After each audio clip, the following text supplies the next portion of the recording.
If you want to create a sticky navigation menu, then you are in a right place. Why? Because today we're just going to learn how to create a sticky navigation menu with JQuery.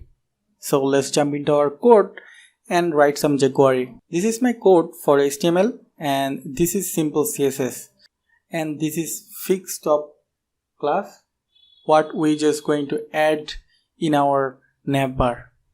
Okay, so document.ready function, this is basic JQuery, and our goal is to scroll our window, and when we just cross the area of navigation, then we will get a sticky navigation. Okay, so window on scroll function, if our window scroll through or scroll from top more than our navbar height, which is 70 pixel.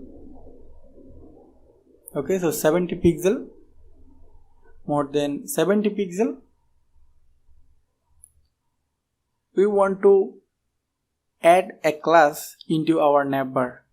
Okay, so navbar dot add class nav dash fixed.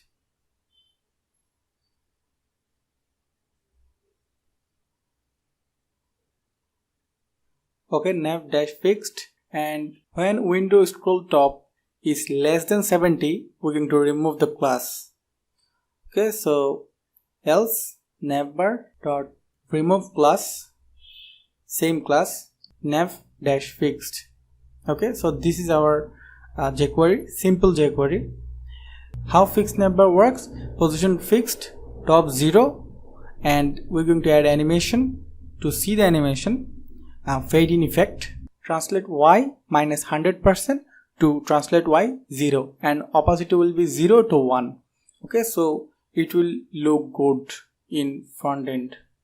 Okay, so this is our navigation menu.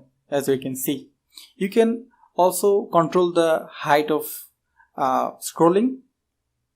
We can just make it 200 or more than that. Okay, so this is how it looks right now, and this is our navigation menu. If you like this video, hit the thumbs up button and subscribe to my channel to get more updates. Thanks.